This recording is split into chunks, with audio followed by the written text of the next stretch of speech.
सर्वप्रथम सर्व स्वामी भक्तांचे पुन्हा एकदा खूप खूप मनापासून स्वागत आहे. स्वामी भक्तांनो, आज आपण ठाणे येथील रहिवासी असलेल्या ताईंचा खूप सुंदर असा अनुभव त्यांच्या शब्दामध्ये बघणार आहोत. ताईंनी जेव्हा मला हा अनुभव सांगितला तेव्हा मला एकच आठवलं, वर्णिता समर्थांचे गुण, नाना दोष होती दहन, सांगता वाचता ऐकता वक्ता श्रोता दोघेही. या वाक्याची प्रचिती खरंच प्रत्येक स्वामी भक्तालाही येत असते. स्वामींचं जेव्हा आपण गुणगान गात असतो, स्वामींविषयी बोलत असतो, त्यावेळेस आपलं हृदय हे खरंच आनंदित होत असतं, एक समाधान मिळत असतं. आजचा अनुभव देखील असाच आहे. त्यामुळे हा अनुभव शेवटपर्यंत प्रत्येक स्वामी भक्ताने बघावा. तुम्हाला देखील असेच अनुभव असतील तर आपल्या व्हॉट्सअप ग्रुपला तुमचा अनुभव तुम्ही मला शेअर करू शकता. ताई म्हणतात, सर्वप्रथम सर्वांना श्री स्वामी समर्थ. माझ्या जीवनाचे सूत्रधार असलेले या ब्रह्मांडाचे चालक मालक पालक भगवान श्री स्वामी समर्थ महाराज यांच्या चरणी कोटी कोटी प्रणाम. स्वामी भक्तांनो, आज मी तुम्हाला माझ्या जीवनातील महाराजांनी मला दिलेले खूप मोठे अनुभव शेअर करत आहे. माझे नाव सौभाग्यवती सुनंदा देशपांडे. आज मी जे काही सांगणार आहे त्यातील एक एक शब्द हा खरा आहे. आज मी तुम्हाला माझ्याविषयी सर्व काही सांगते. मी स्वामींच्या सेवेत कशी आली हे सांगायला तर मला फार आनंद होईल. मी इयत्ता 9वीमध्ये असताना महाराजांच्या सेवेत आले, कारण माझी आई ही महाराजांची निस्सीम भक्त. ती स्वामीचरित्राचे, गुरुचरित्राचे नवनाथ पारायण घरामध्ये कायम चालत असायचे. त्यामुळे नकळतपणे ते संस्कार माझ्यावरती पडले आणि 9वीमध्ये गेल्यानंतर मी सर्वप्रथम महाराजांचं स्वामीचरित्राचे पारायण केले होते. तेव्हापासून महाराजांची मला गोडी लागली. महाराजांची सेवा करणे, सर्व काही करणे, देवपूजा सकाळी माझ्याकडेच असायची. मी देवपूजा करून स्कूलला जात असायची. अशी माझी दिनचर्या होती. महाराज माझ्यासोबत असायचे, कारण महाराज माझ्यासोबत चालावं असं मी म्हणायची आणि खरंच महाराज माझ्यासोबत असायचे. एखाद्या वेळेस जर स्कूलला जायला लेट झालं किंवा काही प्रॉब्लेम झाला तर मी महाराजांना विनंती करायचे की कोणी मला शिक्षा करू देऊ नका, आणि खरंच तसंच व्हायचं. कोणीच काही बोलत नसायचं आणि शिक्षा देखील होत नसायची. माझा विश्वास स्वामींवरचा दिवसेंदिवस दृढ होत गेला आणि त्यानंतर माझं शिक्षण कंप्लीट झालं. शिक्षण कंप्लीट झाल्यानंतर आता माझे लग्न करायचं माझ्या वडिलांनी ठरवलं. वेगवेगळे खूप सारे स्थळ येत होते, पण मला काही पसंत होत नव्हतं.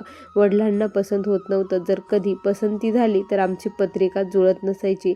असं माझं चालू होतं. यामध्येच 1-2 वर्षाचा काळ पलटून गेला. त्यानंतर माझे लग्न करून देण्यात आलं. आता लग्न झाल्यानंतर मी ठाणे येथे आले, कारण माझे मिस्टर हे ठाणे येथे जॉबला आहे.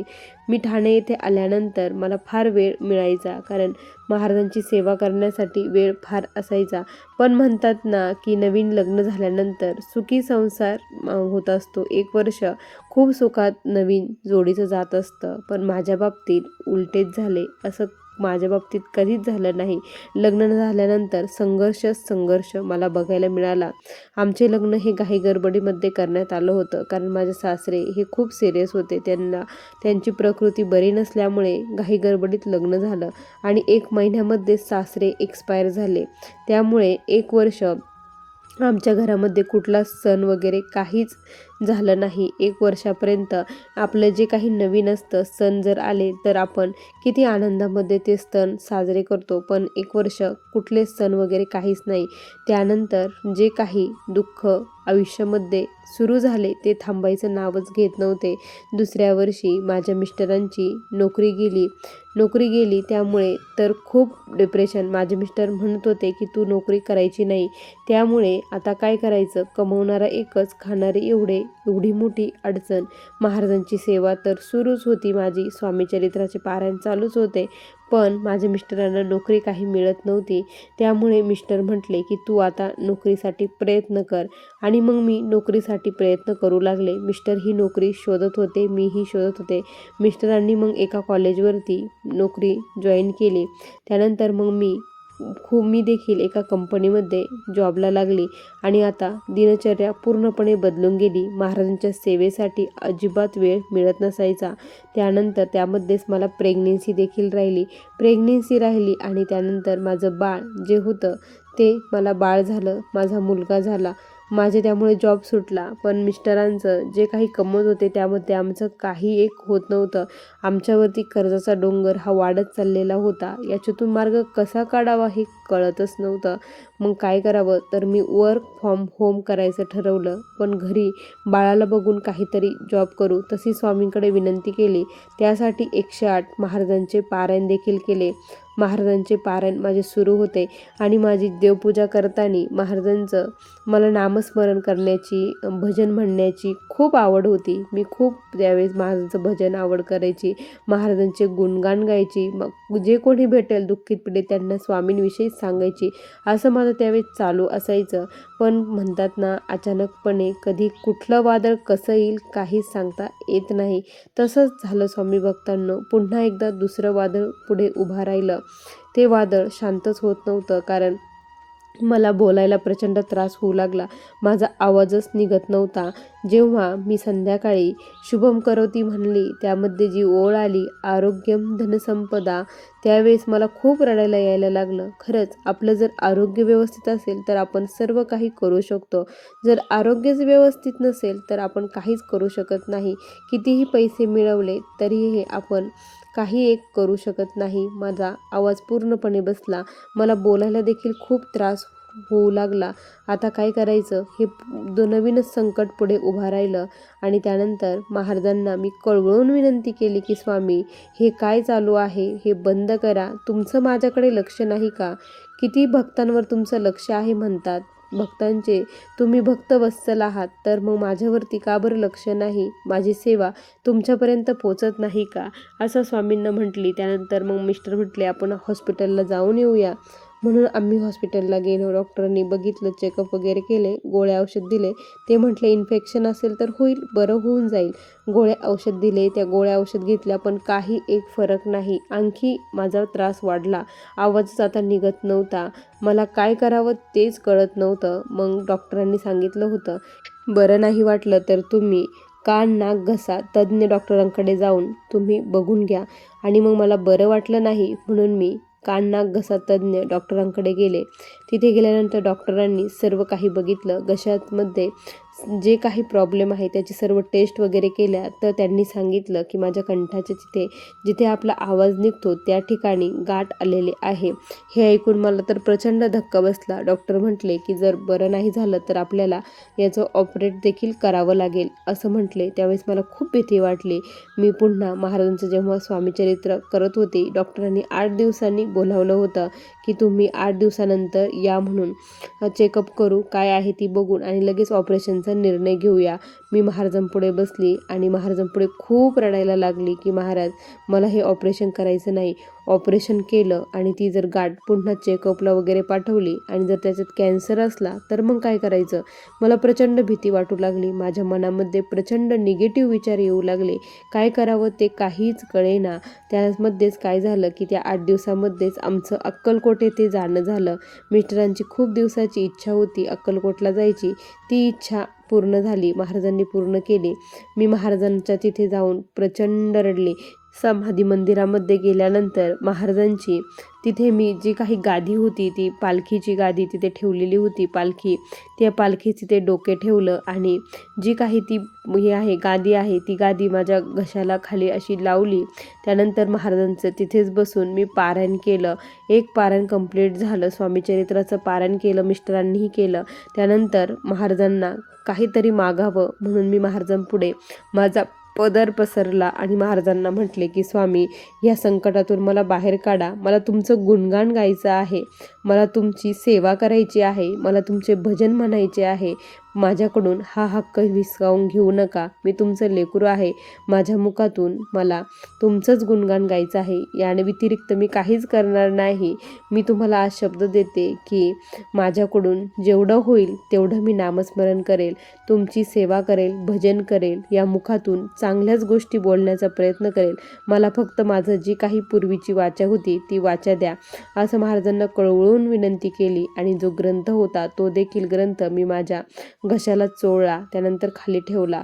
त्यानंतर मला थोडंसं असं बरं वाटल्यासारखं झालं. औषध घेतल्यानंतर जसं बरं वाटतं तसं मला बरं वाटलं. त्यानंतर आमचा परतीचा प्रवास सुरू झाला.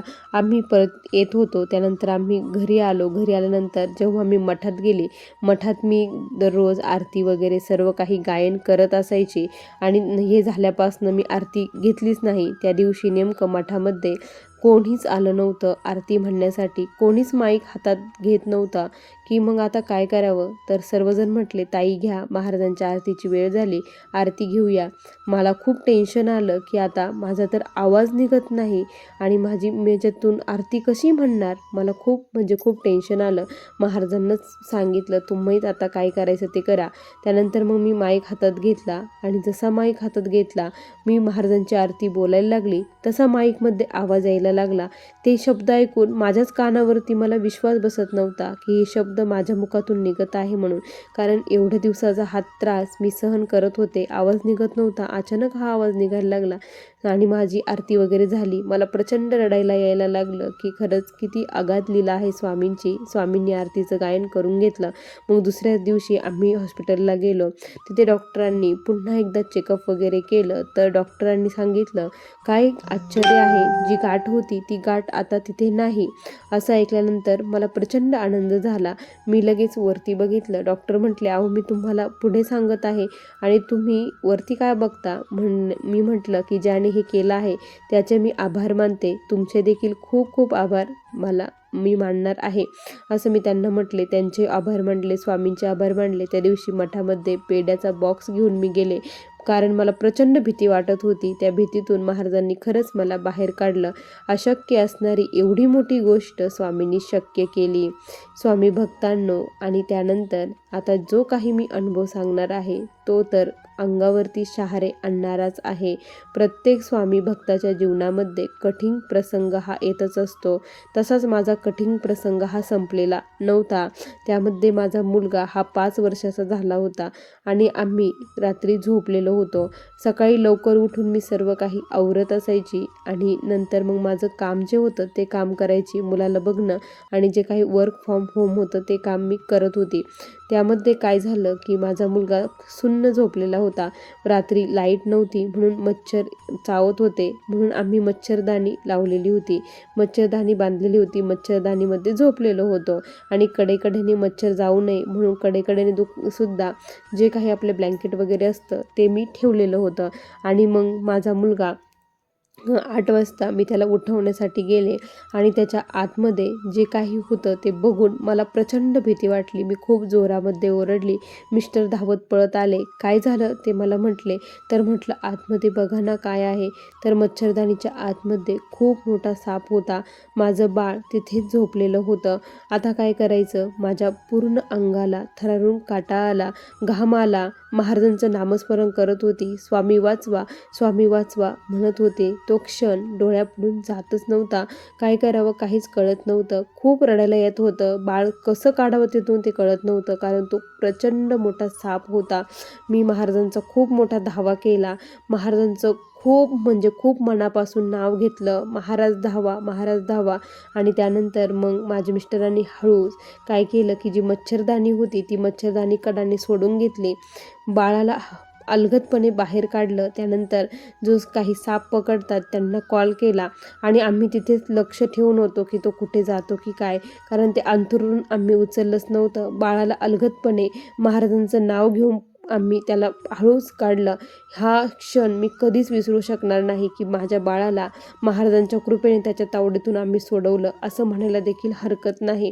त्यानंतर साप पकडणारे जे होते ते देखील आले. त्यांनी मग बघितलं आणि खरंच खूप मोठा साप होता. त्यावेळेस ते म्हटले, "खरंच तुमचं नशीब चांगलं आहे. खूप विषारी साप होता. हा जर चावला असता तर तुमचं बाळ हे वाचलंच नसतं." हे ऐकल्यानंतर मला प्रचंड रडायला यायला लागलं. खरंच जिथे महाराजांचं अधिष्ठान असतं तिथे काहीच अघटित घडू शकत नाही. जरी काही आलं तरी महाराज त्याला पळवून लावतात, कारण महाराजांच्या चरित्रातून एक स्पंदन येत असतं आणि ते स्पंदन म्हणजे पॉझिटिव्ह एनर्जी. जिथे महाराजांचं नाव घेतलं जातं, जिथे महाराज असतात तिथे सूक्ष्म रूपाने महाराज खरंच वास्तव्य करत असतात. हा अनुभव मी कधीच विसरू शकणार नाही, की महाराजांनी माझ्या बाळाला हे नवीन जीवदान दिलेलं आहे. स्वामी भक्तांनो, असे तर खूप छोटे मोठे महाराजांनी आत्तापर्यंत अनुभव दिले, पण हे अनुभव असे होते की तुमच्यापर्यंत सांगावेसे मला वाटले. आज मी महाराजांचंच गुणगान गाते. महाराजांनी मला जी काही वाचा दिलेली आहे ते महाराजांच्या गुणगानासाठी, महाराजांना नवीन भक्त घडवण्यासाठी. त्यामुळे मला हे अनुभव सांगावेसे वाटले, म्हणून तुमच्यासोबत हे अनुभव आज शेअर केले. श्री स्वामी समर्थ. बघा स्वामी भक्तांनो, किती सुंदर अनुभव आहे ताईंचे. तुम्हाला हे अनुभव कसे वाटले नक्की कमेंटमध्ये कळवा. पुन्हा भेटूया अशाच सुंदर अनुभवासोबत. तोपर्यंत सर्व स्वामी भक्तांना श्री स्वामी समर्थ. जय जय स्वामी समर्थ. श्री गुरुदेव दत्त.